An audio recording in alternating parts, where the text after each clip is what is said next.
আজকে আমি এমন একটা ঘি দিয়ে বিরিয়ানি রান্না করব যে ঘিটা ইউজ করলে আর পোলাও চালের দরকার পড়বে না। আসসালামু আলাইকুম গাইস, কেমন আছেন সবাই? তাহলে শুরু করা যাক। আজকে আমি বাচ্চাদের পছন্দের বিরিয়ানি রান্না করছি, যা বাচ্চারা খুবই পছন্দ করে খেতে এবং দারুণ মজাদার হয়। এবং আমি প্রথমে একটা পাত্রের মধ্যে তেল দিয়ে দিব। তেলের মধ্যে পেঁয়াজ বাটা, রসুন বাটা, আদা বাটা দিয়ে দিব।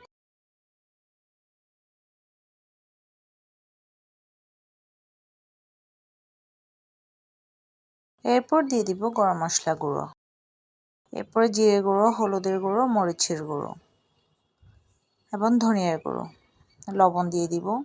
এই মশলাগুলো কিন্তু সচরাচর আমাদের সবার বাসায় থাকে। আমরা সাধারণত এই মশলাগুলো ইউজ করে রান্না করি, তবে আমি এখানে অল্প অল্প দিব, কারণ যেহেতু আমি এখানে আপনার বিরিয়ানি মশলা ইউজ করব, সেজন্য আমি এখানে অল্প দিব।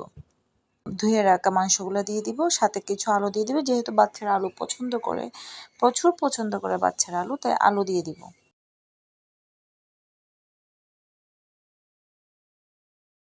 এরপরে দিয়ে দেবো রাঁধুনি বিরিয়ানি মশলা। এই মশলাটা আমার কাছে খুবই ভালো লাগে, কারণ এই মশলাটা খুবই বিরিয়ানিটা সাদাসিধে হয় এবং দারুণ হয়।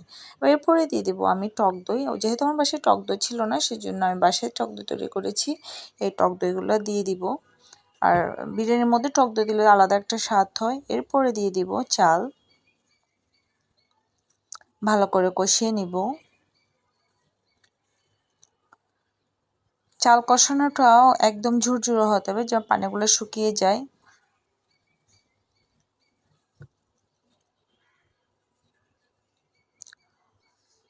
এভাবে কষাতে কষাতে কিন্তু পানিগুলো শুকিয়ে ফেলতে হবে। এরপরে দিয়ে দিব গরম পানি। আমি আগে থেকে কিছু গরম পানি রেখেছিলাম অন্য চুলোর মধ্যে। এই গরম পানিগুলো দিয়ে দিব। এবার ভালো করে নেড়ে ছেড়ে দিব। ঢাকনা দিয়ে ঢেকে 30 মিনিট মতো রান্না করতে হবে। যতক্ষণ না পানি শুকিয়ে যায় ততক্ষণ রান্না করতে হবে। আমি কিন্তু আমার এই বিরিয়ানির মধ্যে এই ঘিটা ইউজ করেছি, যা দেশের বাইরে থেকে আনা হয়। এবং এই ঘিটা যখন বিরিয়ানির মধ্যে ইউজ করি, তখন আর কোনো পোলাও চালের দরকার পড়ে না। অটোমেটিক এতটা স্বাদ হয় যে বিরিয়ানির মশলাকে হার বানাবে বা পোলাও চালকে হার মানাবে। অনেক বেশি সুস্বাদু। এই ঘিটা আমি ডিম ভাজিতে ইউজ করি, মাংস ফ্রাইতে ইউজ করি, সব কিছুতে ইউজ করি।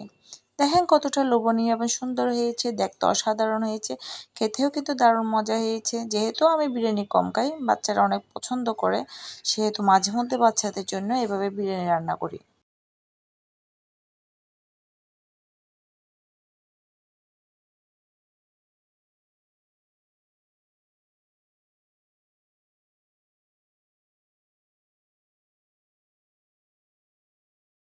বিরিয়ানিটা খেয়ে কিন্তু সবাই অনেক বেশি প্রশংসা করেছে, যেহেতু সাদাসিধে ছিল, মশলা কম ছিল।